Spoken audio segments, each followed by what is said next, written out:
뵙게 돼서 반갑습니다. 또 이렇게 설교에 청해 주셔서 아주 감사합니다. 교회 여러분, 우리가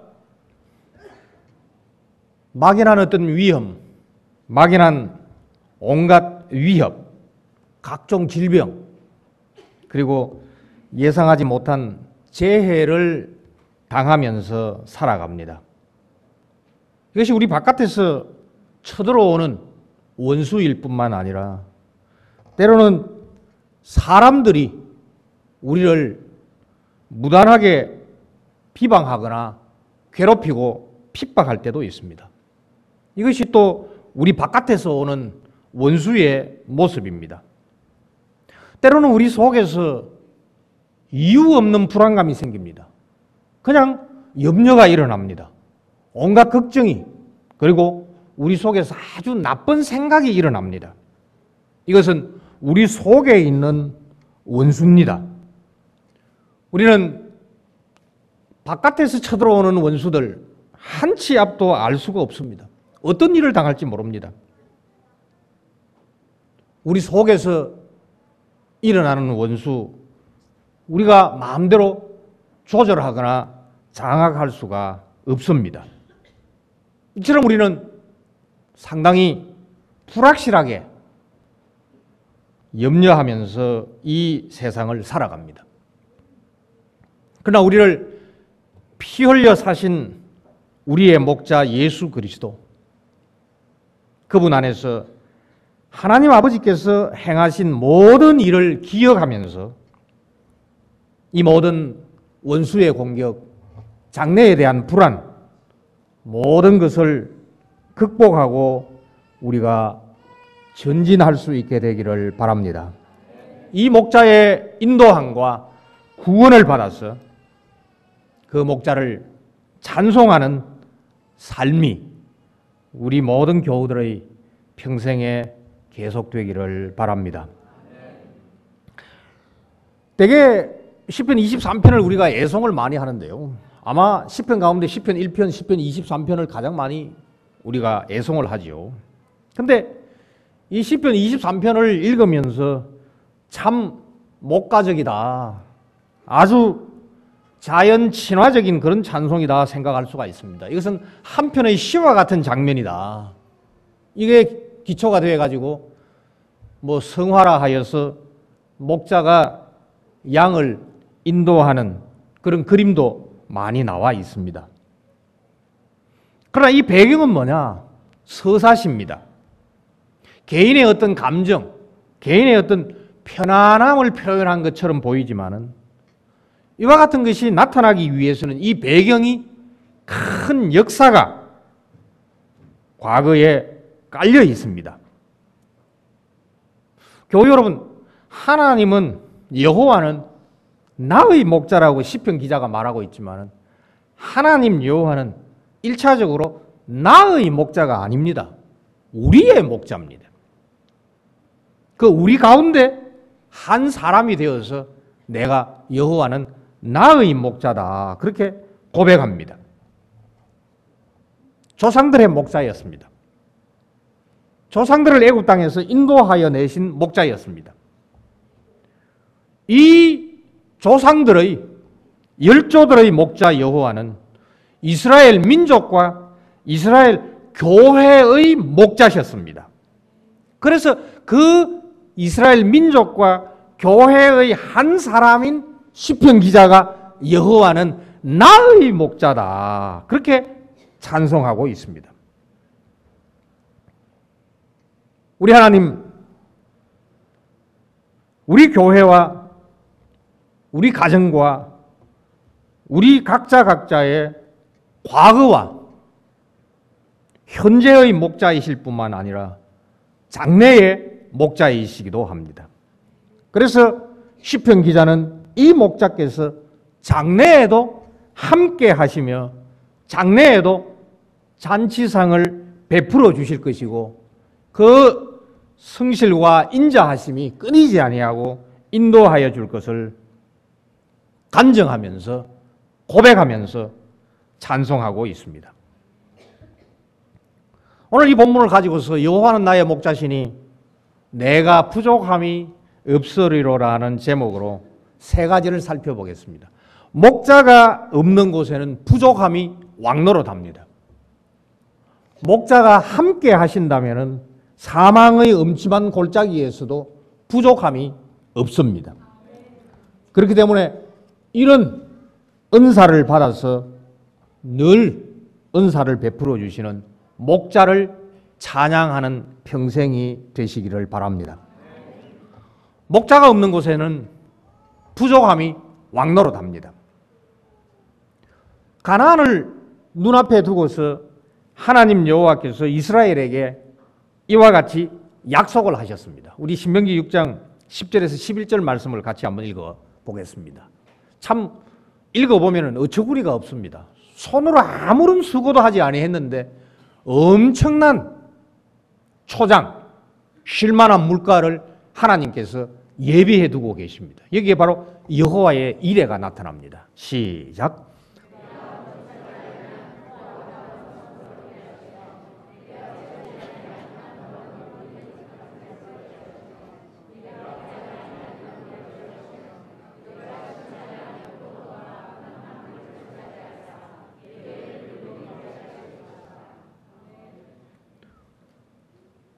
이스라엘 백성들 가나안이 낯선 땅입니다.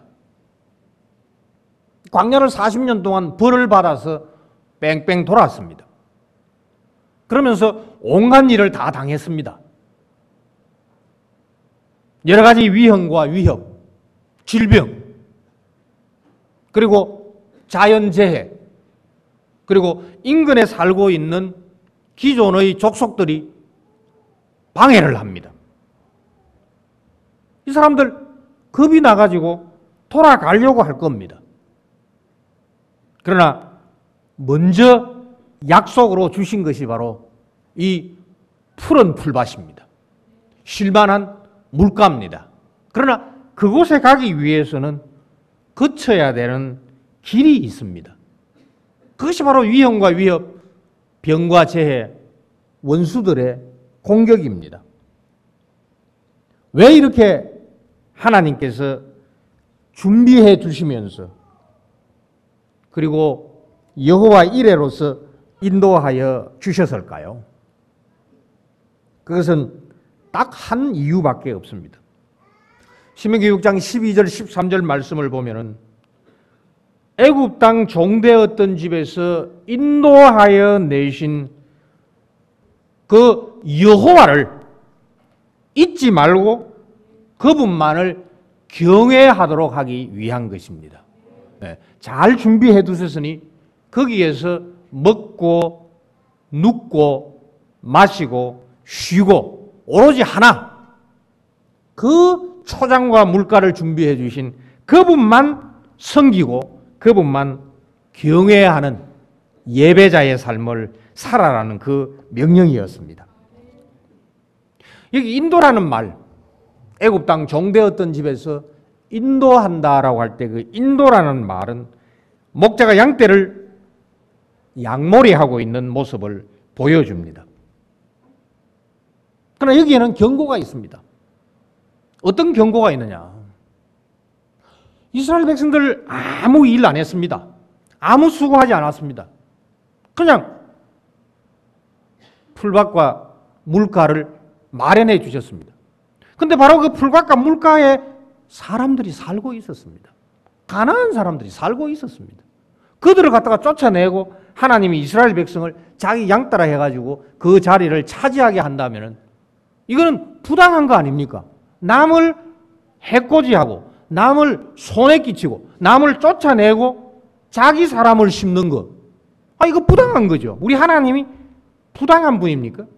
우리 하나님이 사람을 차별 대우하시는 분입니까? 그렇지가 않습니다.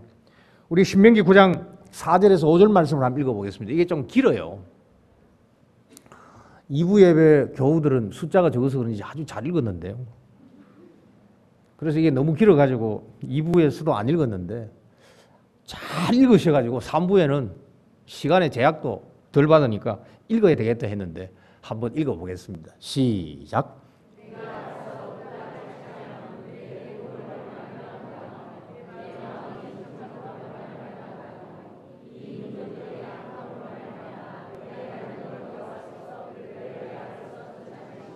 예, 악하기 때문에 쫓아낸 겁니다. 벌을 주시고 그들에게 그 벌의 결과로 그 자리를 비우게 하시고 그 자리에 이스라엘 백성들을 차지하도록 하신 겁니다. 그 다음에 나오고 있는 말씀이 좀 깁니다만 자랑하지 말라는 겁니다.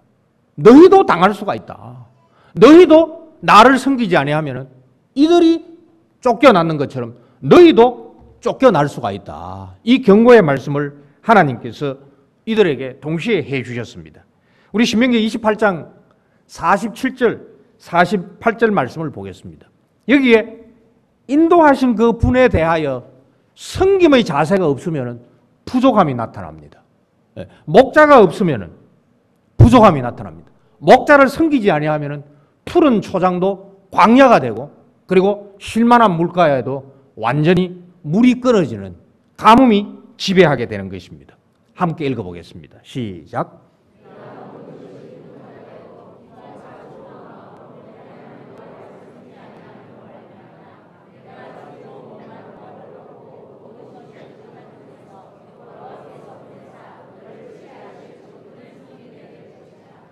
예, 교우 여러분, 하나님께서 약속을 해주셨습니다.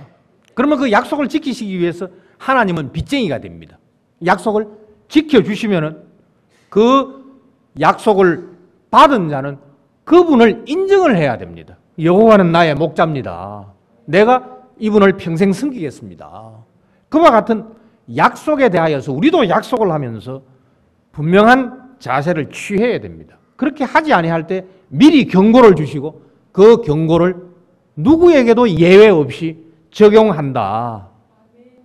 이와 같이 목자가 없는 곳에는 아무리 물자가 풍부한다 하더라도 아무리 건강하다 하더라도 그것은 부족함이 가득 찬 아주 죄가 꽉 찬 삶이라는 사실입니다. 그러나 목자가 계시면은 사망의 음침한 골짜기에서도 부족함이 없습니다. 이 하나님 여호와를 목자로 고백하는 것은 체험이 담겨 있는 찬송입니다. 이 인도하심을 겪어봤다 하는 것입니다. 약속하신 대로 인도하시고 인도하셔서 그 약속을 지켜주셨을 때에 도무지 사람의 수고로는 얻을 수 없는 풀밭과 물 주어지더라. 그와 같은 체험을 고백하고 있는 찬송입니다. 이 푸른 초장 쉴만한 물가 하면은 아주 목가적이고 아주 이 넉넉한 게으름을 생각할 수가 있을 겁니다. 도시에 분주함도 없고 탁한 공기도 없고 게으름을 부려도 꾸짖는 사람이 없는 그런 농촌을 생각을 할 겁니다. 맞습니다. 그러나 다 맞지는 않습니다. 이 배경은 역사이고 현장은 원수의 목전입니다. 고대 사회 조금 농사 짓고 그리고 소, 양을 먹이는 그 사회가 뭐 풍족했겠습니까? 우리가 지금 먹고 있는 게 조선시대 왕보다도 훨씬 더 잘 먹고 잘 삽니다.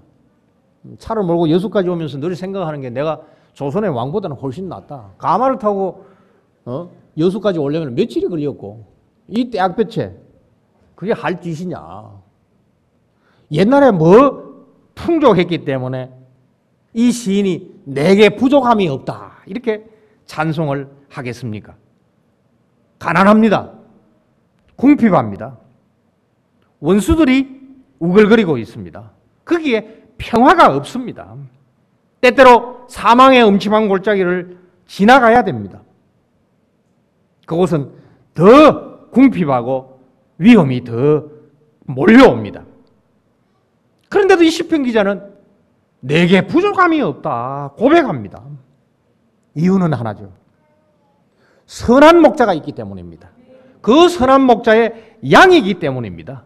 그래서 선한 목자의 양이 되어 이처럼 푸른 풀밭에 누우니 배고프지 아니하고 쉴만한 물가로 인도받아 마시니 목마를 염려가 없다고 찬송합니다. 이 찬송의 배경이 되는 땅, 우리 사진 한 장 보겠습니다. 참 황량하고 삭막합니다. 한번 보십시오. 풀이 보입니까? 목자가 양을 인도하고 있습니다. 참 대책 없는 장면입니다. 근데 사진에 거의 나타나지 않습니다만은 자세히 보면은 목자가 앞서가기 때문에 양들이 그 목자를 따라간 그 길이 저 험준한 데서 쭉 바릅니다. 바로 본문에 나오고 있는 의의 길입니다. 여기에서 의의 길이라는 것은 많은 여파가 있고 많은 길의 가능성이 있지만은 목자가 인도한 길을 따라서 무턱대고 따라가더라도 그것은 가장 빠른 길, 쭉 곧은 길, 위험에서 벗어난 길, 그것이 바로 의의 길로 인도하신다라는 말씀의 뜻입니다. 궁핍하면서도 공격을 당하고 있으면서도 내게 부족함이 없다고 노래하는 근거, 바로 목자 때문입니다. 여호와를 목자로 노래하는 여기에 목자 모세를 통하여서 이스라엘 백성이 양떼로 애굽을 도망쳐 나오고 그리고 홍해를 건너는 그런 민족의 경험, 바로 이게 서사시죠. 대하 서사시죠. 이것이 있기 때문입니다. 우리 출애굽기 15장 13절 말씀을 보겠습니다. 같이 한번 읽어보겠는데 이 배경이 바로 애굽을 떠나가지고 출애굽기 14장이 홍해를 건너는, 그래서 막 불평하고 모세에게 돌멩이 던져서 죽이려고 그러면서 우리 애굽으로 돌아가자 하는 이 장면이 나옵니다. 그런데 홍해를 건너고 난 다음에 찬송을 합니다. 시작.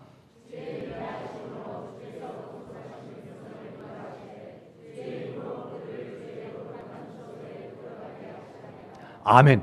인도하시되, 이게 바로 인도하셨다라는 겁니다. 애굽에서 홍해까지 인도하셨고 그리고 홍해를 건너가지고 인도해 주셨다. 과거에 말씀하신 대로 약속을 지키시고 그 약속대로 인도해 주셨다. 그리고 난 다음에 주의 힘으로 우리를, 자기들을 주님의 거룩한 처소에 들어가게 하십니다. 이게 들어가게 한다는 것이 이 원어가 같아요. 참 재밌는 거죠. 인도하여 내니까 들어가는 거죠. 그런데 여기에 거룩한 처소라고 했지만은 진짜 우리 한국식으로 번역을 딱 하자면 이게 우리입니다. 우리. 양우리. 양우리로 몰려 뒤에서 추격을 당할 때에도 양우리가 있기 때문에 절대로 근접할 수가 없다. 물이 엄습해 오지만은 양우리 속에 있기 때문에 절대로 물이 우리를 삼킬 수가 없다. 바로 이 체험이죠. 이 체험을 가지고서 주께서 인도하여 내셨고 그리고 약속하신 대로 주님의 거룩한 처소로 들어가게, 장래에도 들어가게 해 주실 것이다. 이전의 어떤 경험을 가지고서 지금이 불안하지만은 장래는 그 불안이 지배하는 것이 아니라 분명하게 체험한 하나님의 약속과 그 약속의 성취가 우리의 삶을 지금이나 장래나 영원토록 인도하셔서 푸른 풀밭, 쉴만한 물가로 반드시 들어가게 해 주실 것이다. 믿음에서 소망이 나오고 믿음과 소망에서 찬양과 고백이 울려 퍼지고 있습니다. 이스라엘 백성들이 광야 40년 생활을 어떻게 했는지 한번 읽어보겠습니다. 신명기 29장 5절입니다. 시작.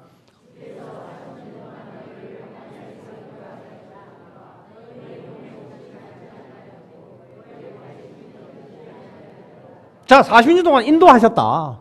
결과가 뭐냐? 옷이 헤어지지 아니했다. 그리고 발에 신이 헤어지지 아니했다. 이거 요새 좋은 나이키 신 신고 말이에요. 뭔지 모르겠습니다. 겨울에 두꺼운 오리 잠바 입고 이러하면 이거 별로 마음에 와닿습니다. 지금 좀 느낄 수가 있습니다. 지금 예배 마치고요. 바로 양말 신벗고 양말 벗고 저 세멘트 바닥 한번 걸어가 보십시오. 아까 사진에서 나타나는 것처럼 저 지역에 나무가 많지 않습니다. 풀이 없습니다. 해가 사시사실 뜹니다. 그래도 덥다는 기분이 안 납니다. 바로 땀이 마르고 건조하기 때문에 막 그냥 견딜만 합니다. 그러나 밑바닥은 뜨겁습니다. 저기에 집신을 실었겠어요? 가죽신을 실었겠어요? 참 궁금해요. 근데 40년 동안 너의 발의 신이 헤어지지 아니했다. 저 지역에서 무슨 옷을 해 입었는지 모르겠어요. 40년 동안 옷이 낡지 아니했다. 하나입니다. 목자가 있기 때문입니다. 하나님께서 선한 목자로 인도하셨기 때문입니다. 바로 이 40년의 경험을 가지고서 모세는 가나안을 바로 앞에 두고 이스라엘 백성들에게 아주 담대하게 전합니다. 신명기 2장 7절 보겠습니다. 이것이 바로 시편 23편의 배경입니다. 저기에 함께가 있고 부족함이 없다라는 말씀이 있습니다. 관계를 염두에 두시고 시작.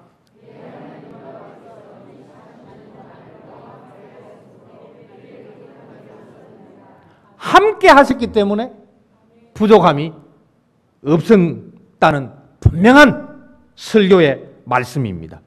이와 같은 그 민족의 경험, 이 민족의 역사에 기초해가지고 여호와는 나의 목자시니 내가 부족함이 없습니다 라는 찬송이 나왔습니다. 광야 생활에서 부족함 없이 이스라엘을 인도하여 내신 이 하나님은 바로 여수시민교회 모든 가정, 우리 각자의 선하신 목자이십니다. 우리 신명기 8장 7절에서 10절 말씀을 한번 읽어보겠습니다. 조금 깁니다. 시작.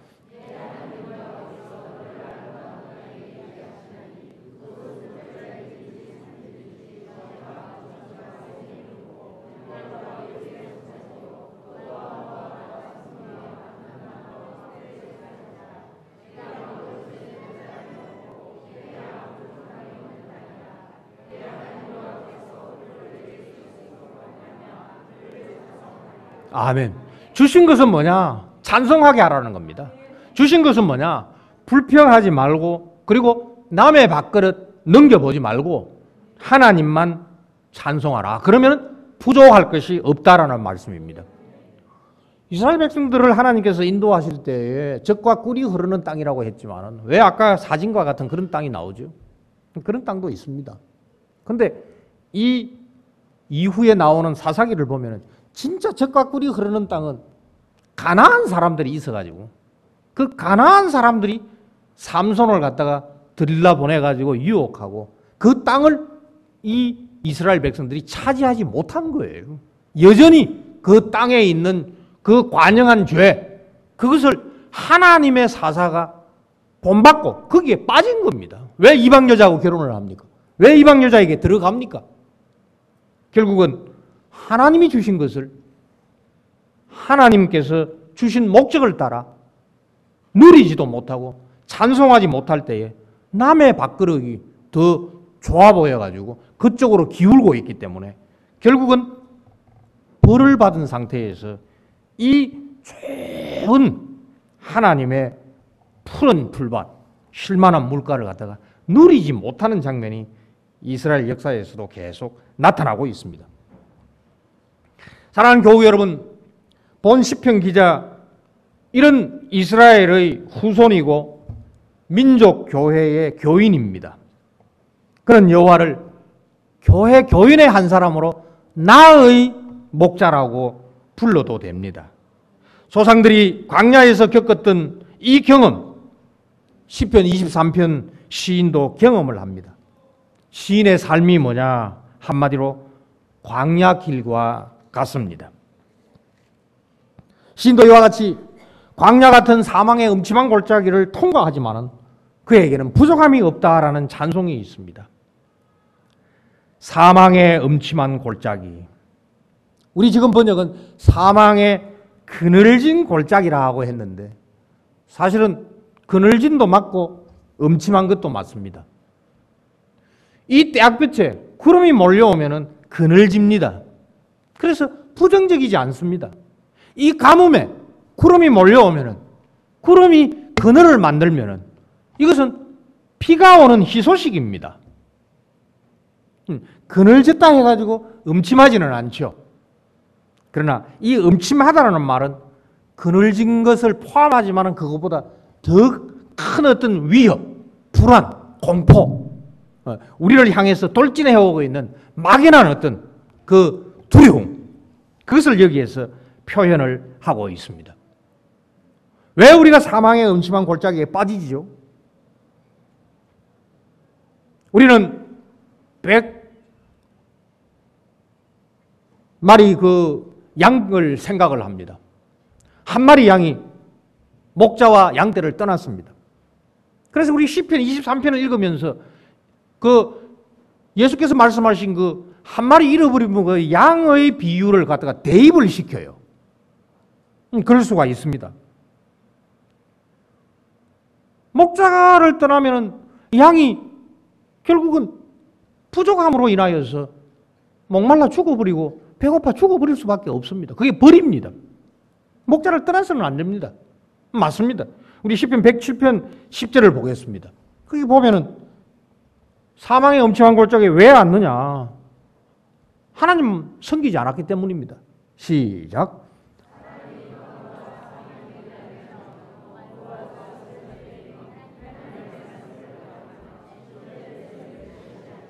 예, 맞습니다. 시편 44편 19절에도 보면은 하나님께서 범죄한 사람을 사망의 그늘로 덮을 수 있다. 이 그늘이 시원한 게 아니고 그늘이 바로 죽음입니다. 그러면 완전히 지옥을 상징할 수가 있습니다. 그러나 교우 여러분, 시편 23편에 나오고 있는 사망의 음침한 골짜기에는 이 예수님의 비유하고는 관계가 없습니다. 이 또한 이스라엘의 출애굽하고 관계가 있습니다. 이스라엘의 열조들 애굽에서 떠났습니다. 홍해를 앞두고 불평했습니다. 홍해를 건넜습니다. 찬송을 하면서 춤을 추고 하나님께 영광을 돌렸습니다. 또 문제를 당합니다. 물이 없다. 먹을 게 없다. 고기가 없다. 이스라엘 열조들 광야에서 하나님과 그 결혼 초기에 누리는 그 하니문의 사랑으로 하나님 여호와를 그나마 잘 따랐습니다. 그러나 세월이 좀 지나니까 하나님을 향하여서 말씀을 거역하고 지존자의 뜻을 멸시합니다. 이때 선지자 예레미야가 경고를 합니다. 이 경고의 말씀을 우리 한번 들어보겠습니다. 예레미야 2장 6절입니다. 시작.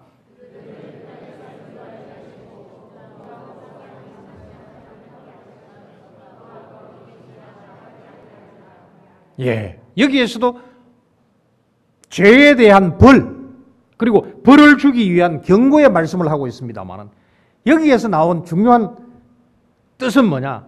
사망의 음침한 그 땅을 하나님께서 직접 앞서가시면서 통과하게 하셨다라는 겁니다. 교우 여러분, 사망의 음침한 골짜기는 벌 받는 데가 아니고 사망의 음침한 골짜기에 여호와께서 함께 하시지 아니하면은 목자를 양떼가 떠났다는 뜻입니다. 그러나 그게 여호와께서 함께 하시니까 주께서 나와 함께 하시니 주께서 함께 하시면은 그것은 지옥이 될 수가 없습니다. 주께서 함께 하시면 그거는 벌 받는 것이 아닙니다. 하나님께서 목자가 되셔가지고 이미 정찰을 하셨습니다. 지형을 정찰을 하셨습니다. 하나님께서 짐승 때 그 맹수가 있는지 양떼를 해칠 아주 악한 짐승이 있는지를 갖다가 다 살펴 다 준비를 하셨습니다. 그리고 그것 넘어서 있는 푸른 풀밭과 실만한 물가를 갖다가 딱 대비를 시켰는데 그것을 통과하기 위해서는 바로 사망의 음침한 골짜기를 지나가야 되는 겁니다. 이거는 죄하고 벌하고 관계 있는 게 아니에요. 목자가 우리를 인도하시기 위하여서. 이처럼 더운 여름, 폭염을 사망의 음침한 골짜기라고 생각할 수 있습니다. 그래야 가을에 곡식이 여물고 과일이 충실해집니다. 이것이 준비되어져 있기 때문에 그 준비된 초장, 물가를 향하여서 이 사망의 음침한 골짜기를 반드시 통과해야 하는 겁니다. 우리 사진을 한번 보겠습니다. 예, 저게 이스라엘 백성들이 유리 방황했던 광야입니다. 저게 그냥 사막이 있는 게 아니에요. 잔모래가 있는 게 아니고, 우리 그 토목공사할 때 보면은 아주 그 잡석들 나오는 거 있잖아요. 아무 쓸모없는 거 있잖아요. 예? 뭐가 뾰족뾰족 나와가지고 잘못하면 다치는. 저게 하루 종일 달구어져 가지고 뜨끈뜨끈한, 바로 저것이 바로 사망의 음침한 골짜기입니다. 다음 사진 보십시오. 저게 입구입니다. 저걸 통과를 해야 됩니다. 그 다음 보십시오. 다음 사진요. 예. 저기에 초장과 푸른 풀밭과 물이 있습니다. 저곳을 가기 위하여서 사망의 음침한 골짜기를 반드시 통과할 수밖에 없습니다. 신명기 8장 15절을 보면 너를 인도하여 물이 없는 건조한 땅을 지나게 하셨다라는 말씀이 있습니다.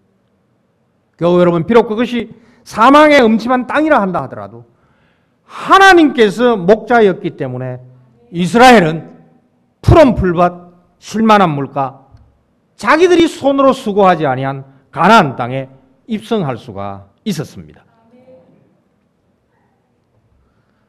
목자는 양떼를 푸른 풀밭, 쉴만한 물가로 인도하기 위하여 때로는 사망의 음침한 골짜기로도 몰고 갑니다. 여기에 사망의 음침한 골짜기, 양이 저지른 범죄를 말하지 않습니다. 교우 여러분, 인생살이 자체가 사망의 음침한 골짜기입니다.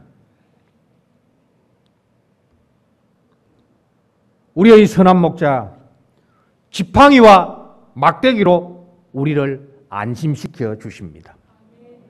이 지팡이라는 것은 공격용 무기입니다.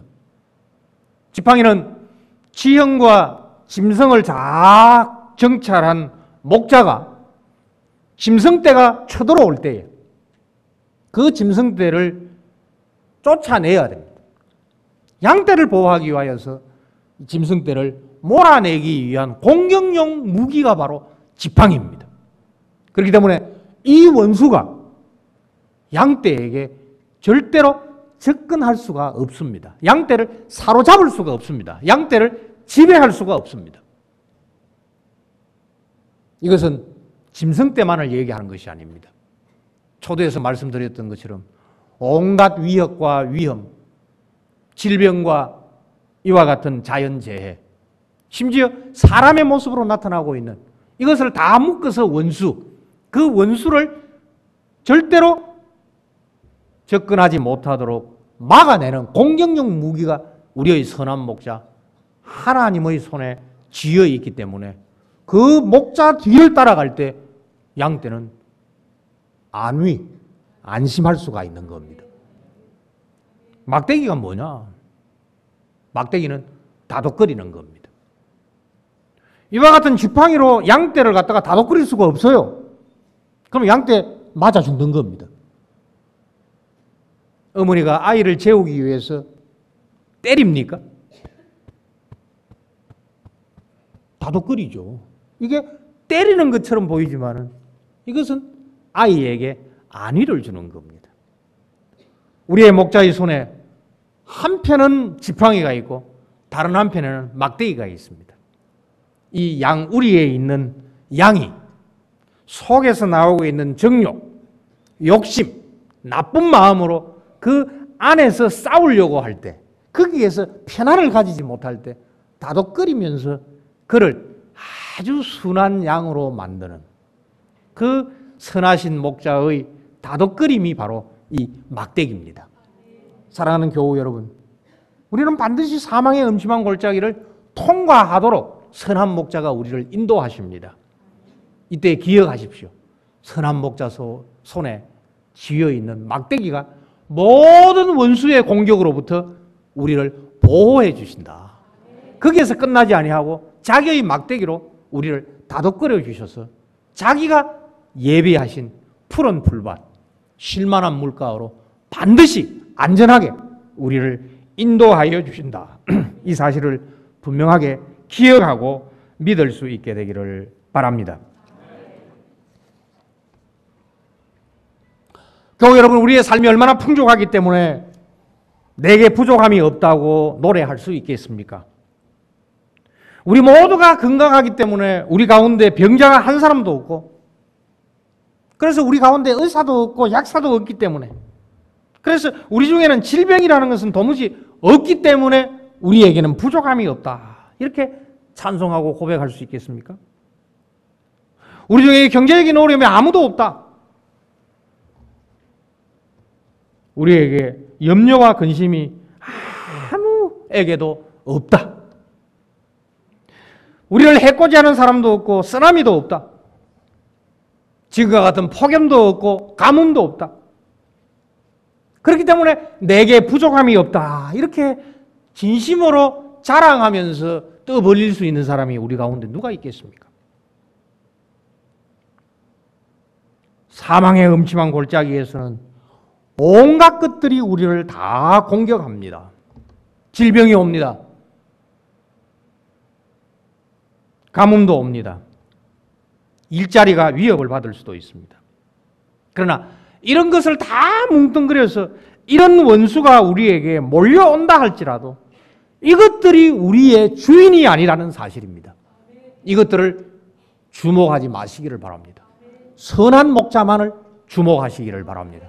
그러면 선한 목자가 우리를 보호하시기 위하여서 지팡이로 격퇴하시고 우리의 그 솟구친 놀란 마음을 막대기로 다독거려 주시면서 우리를 자기가 예비하신 초장과 물가로 인도하여 주실 겁니다.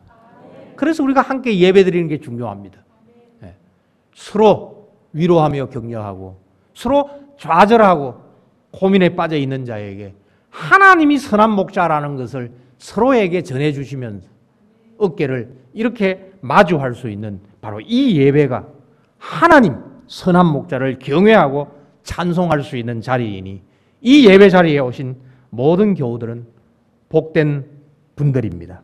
그러면 우리에게 부족한 것이 없고 내게 부족함이 없다, 찬양만 드릴 수가 있습니다. 우리 시편 34편 9절에서 10절 말씀을 보겠습니다.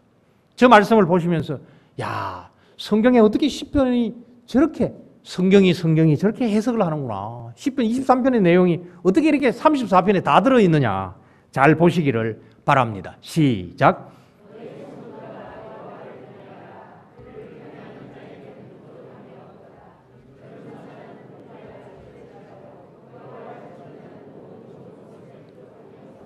참 좋은 말씀이죠. 하나님을 경외하는 자, 하나님을 찾는 자, 그에게는 모든 좋은 것에 부족함이 없으리로다. 이것은 바로 선한 목자의 인도하심을 체험한 자만이 찬송할 수 있는 고백입니다. 오늘 오후에 선한 목자 우리 예수 그리스도 5,000명을 먹이시는 본문으로 이 시편 23편을 신약의 입장에서 다시 살펴보려고 합니다. 선한 목자 우리 예수님 5,000명을 먹여주시고 우리의 연약한 것을 친히 담당하시고 병을 짊어지셨습니다. 수고하고 무거운 짐진 자들을 다 불러서 쉼을 주셨습니다. 그 물가에서 쉴 수 있도록 해 주셨습니다.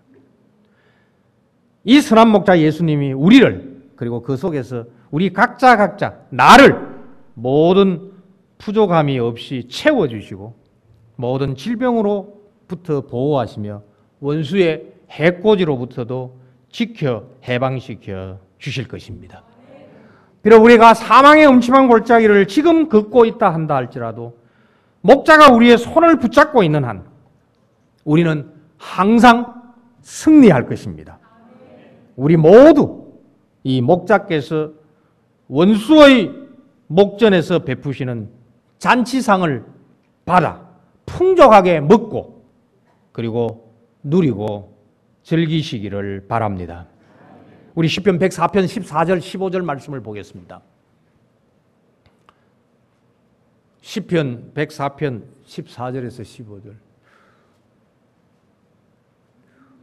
방송실이 졸고 있네요. 예, 시작.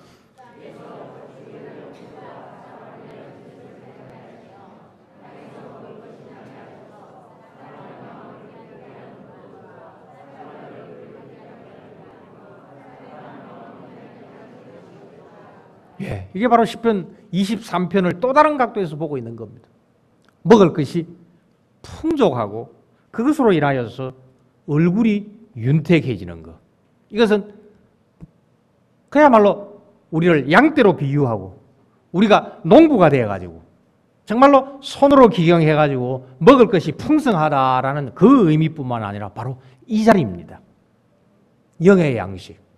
우리에게 풍성하게 주시기 때문에 들어올 때는 부족함을 느꼈으나 함께 주님을 찬양을 하고 하나님께서 하신 일을 다시 상고할 때에 우리의 얼굴에 윤택함이 나고 그 얼굴에 기쁨이 있는 것. 바로 이것이 선한 목자 우리 예수께서 영육간의 목자로서 우리를 채워주시기 때문에 우리에게 부족함이 없다는 고백이 여기에서 나오는 겁니다. 말씀을 맺겠습니다. 우리를 예수 그리스도의 십자가로 죄의 종되었던 집에서 인도하여 내신 하나님 아버지를 찬송하시기를 바랍니다. 그분만을 경외하고 섬기시기를 바랍니다. 그분은 한 번 약속하시고 한 번 그 약속 지켜서 인도하시고 난 다음에 자기가 뒷전으로 물러나시거나 쉬시거나 졸거나 주무시지 아니하시고 자기가 약속한 가나안까지 이스라엘 백성들 그들을 인도하여 주셨습니다. 예수 그리스도 십자가로 말미암아 우리의 영원한 푸른 풀밭, 영원한 쉴만한 물가, 영원한 나라 천국까지 선한 목자 되셔서 우리를 반드시 도달시켜 주실 것입니다. 많은 원수의 공격이 있습니다. 염려가 있습니다. 걱정과 부끄러움이 많을 만큼 여러 가지 어려움이 있을 수 있습니다. 그러나 이 모든 것 다 내려놓고 우리의 선한 목자 예수 그리스도의 인도하심만을 따르시기를 바랍니다. 십자가에서 가장 큰 원수 죽음을 자기의 지팡이로 물리치셨습니다. 따라서 죽음이 우리의 주인이 될 수가 없습니다. 십자가에서 우리의 질병과 그리고 우리의 가난을 다 짊어져 주셨기 때문에 자기의 막대기로 우리를 안위해 주십니다. 비록 어떻보기에는 우리가 사망의 음침한 골짜기를 한없이 가야 된다 한다 하더라도 그분이 선한 목자가 되어서 우리와 함께 하신다면 우리는 절대로 혼자가 아닙니다. 그분의 인도하심을 순한 양이 되어서 잘 따라가시기를 바랍니다. 우리 목자가 함께 하시면서 우리를 인도하시는 그 인도하심을 받고 사망의 음침한 골짜기도 담대하게 통과하며 찬송과 기쁨의 고백이 넘치시기를 바랍니다. 왜 그렇죠? 목자가 예비하신 푸른 초장, 목자가 준비한 쉴만한 물가가 우리를 기다리고 있기 때문입니다. 바로 그곳에 모든 원수를 격대하신 그분이 그 원수의 목전에서 잔치상을 버려놓고 피곤한 우리에게 그 붓는 머리에 부어주시는 그 기름과 그 향기, 이것이 바로 우리를 기다리고 있는 영원한 하늘나라의 푸른 초장 쉴만한 물가입니다. 여러분 모두의 평생에 하나님의 선하심과 인자하심이 넘쳐서 영원한 하나님의 나라에서 바로 그 영원한 초장, 영원한 쉴만한 물가에서 영생하시는 모든 교우들이 되시기를 바랍니다.